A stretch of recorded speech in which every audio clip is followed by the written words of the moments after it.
हर दिन जब मैं सर्जरी के बाद राउंड्स पर जाता हूँ, मरीजों से मिलता हूँ, तो एक प्रॉब्लम हमेशा मरीजों की होती है कि स्वाद नहीं आ रहा, मुंह का स्वाद चला गया है, बहुत खराब खराब लग रहा है और रोज रोज ये बात होती है और वो दुखी होते हैं।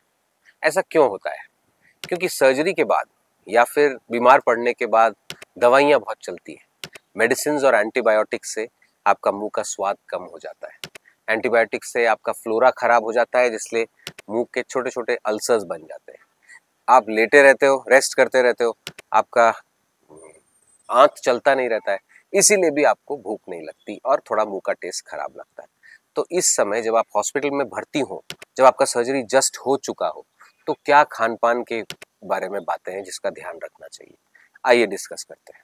हम लोग जब पेशेंट्स की इलेक्टिव सर्जरी करते हैं, मतलब कि वो सर्जरी जो प्लान कर कर करी जाए, जैसे कि घुटना प्रत्यारोपण या कूल्हा प्रत्यारोपण, स्पाइन के फिक्सेशन, उन सर्जरीज में मैं उनको ऑपरेशन से पहले ही, जब उनको ऑपरेशन से पहले कुछ समय मिलता है, डाइट की प्लानिंग करने को कहता हूँ। तो डाइट में क्या प्लान किया जाए? नंबर 1, कोई भी बड़े ऑपरेशन में खून की जरूरत पड़ती है। अगर आपका हीमोग्लोबिन हाई है तो आपको खून की रिक्वायरमेंट कम होगी या नहीं होगी? हीमोग्लोबिन सर्जरी से पहले, मतलब मैं प्री सर्जिकल डाइट की बात कर रहा हूँ, कैसे बढ़ाएं?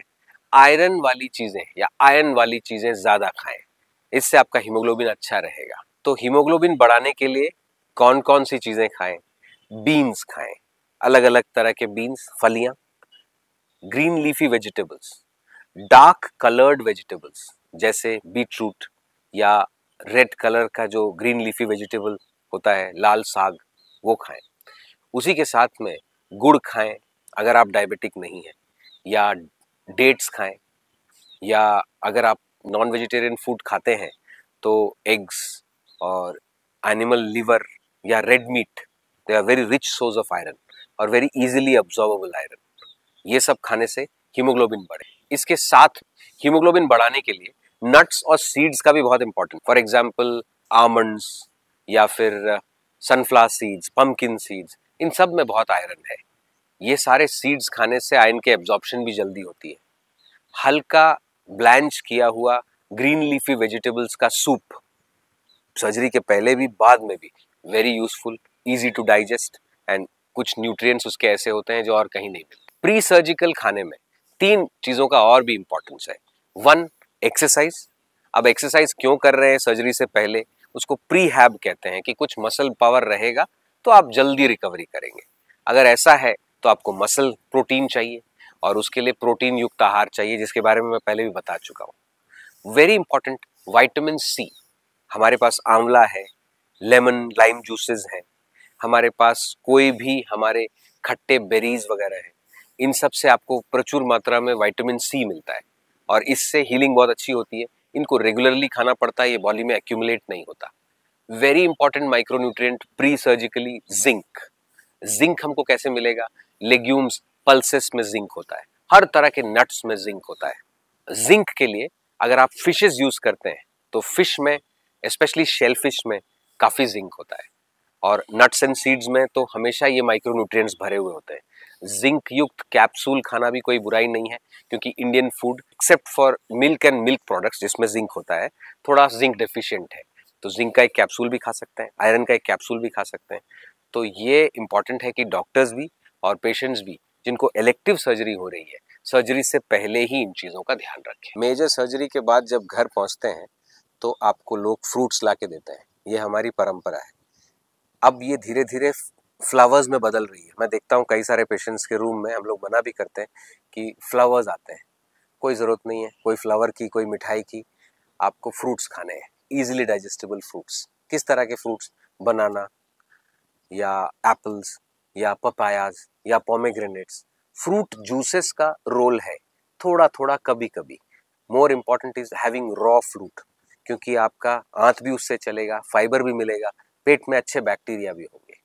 वेजिटेबल्स बहुत सारे, मेजॉरिटी ऑफ द वेजिटेबल्स हल्के कुक कर कर खाएं। ग्रीन लीफी वेजिटेबल्स का सूप बहुत अच्छा है। बहुत सारे वेजिटेबल्स ब्लैंच करके गर्म पानी में डालकर निकाल कर कुछ उसके ऊपर मसाला या फ्लेवरिंग देकर ऐसे ही खाया जा सकता है। और सिंपली कुक्ड वेजिटेबल्स ज़्यादा खाने की कोशिश करें। अवॉइड करें ऐसी चीज़ें जिससे आपको उल्टी लगे, गैस हो। ये क्या चीज़ें हो सकती हैं? ये कैबेज हो सकता है, ये not very well cooked pulses हो सकते हैं। आपको अपना पेट का लेवल समझना है, उसके हिसाब से चलना है। आपको बहुत सारे स्टार्चेस भी चाहिए, स्टार्ची फूड। जिसी को आलू पसंद है, होली ओल्ड थोड़ा बहुत आलू खाया जा सकता है। होल ग्रेन सीरियल्स खाए जा सकते हैं, जैसे कि मल्टीग्रेन आटा या ज्वार, बाजरा, मड़ुआ, मिलेट्स। इस तरह की चीज़ें खाने से आपको डाइजेस्टिबिलिटी भी अच्छी मिलेगी, एनर्जी भी मिलेगी। थोड़ा थोड़ा बार बार खाया जा सकता है।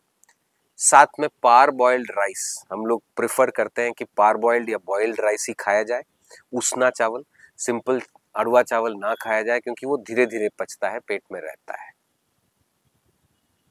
एक इम्पॉर्टेंट चीज़, जब आप ऑपरेशन कर कर घर पहुंचे तो अल्कोहल या सिगरेट्स या खैनी तंबाकू मत यूज़ करिए। ये सब यूज़ करने से आपका घाव नहीं भरेगा, आपकी बॉडी को और समय लगेगा।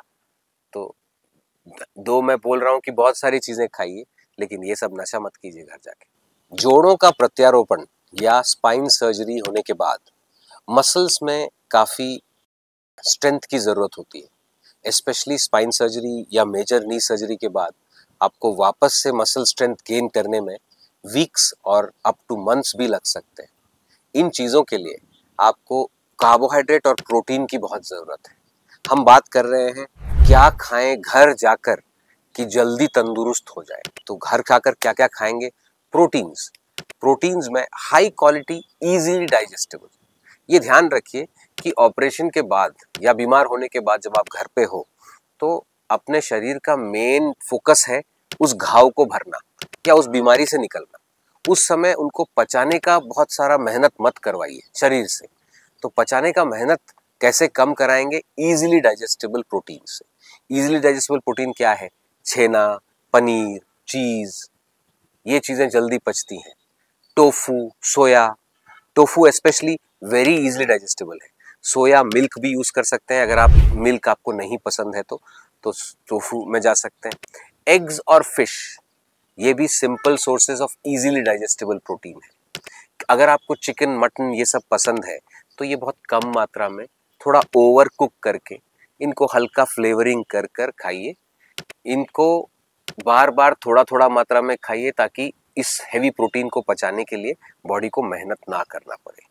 याद रखिए कि कोई भी चीज़ में बहुत मसाला ना हो, बहुत फैट ना हो। गुड क्वालिटी मसाला इतना कि आपको खाना भाए, और गुड क्वालिटी फैट इतना जो ऊपर से डाला जाए। गुड क्वालिटी फैट का मतलब है कि ऊपर से थोड़ा घर का बटर या घी डाल दिए, या एक थोड़ा सा एवोकाडो या ऑलिव ऑयल का 1-2 चम्मच मिला दिए। इनसे फायदा होगा। बहुत सारे ऑयल में तल के पूरी खाने से फायदा नहीं होगा।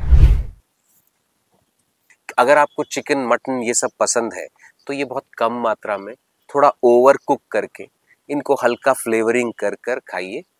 इनको बार बार थोड़ा थोड़ा मात्रा में खाइए ताकि इस हेवी प्रोटीन को पचाने के लिए बॉडी को मेहनत ना करना पड़े। याद रखिए कि कोई भी चीज़ में बहुत मसाला ना हो, बहुत फैट ना हो। गुड क्वालिटी मसाला इतना कि आपको खाना भाए, और गुड क्वालिटी फैट इतना जो ऊपर से डाला जाए। गुड क्वालिटी फैट का मतलब है कि ऊपर से थोड़ा घर का बटर या घी डाल दिए, या एक थोड़ा सा एवोकाडो या ऑलिव ऑयल का 1-2 चम्मच मिला दिए। इनसे फायदा होगा। बहुत सारे ऑयल में तल के पूरी खाने से फायदा नहीं होगा।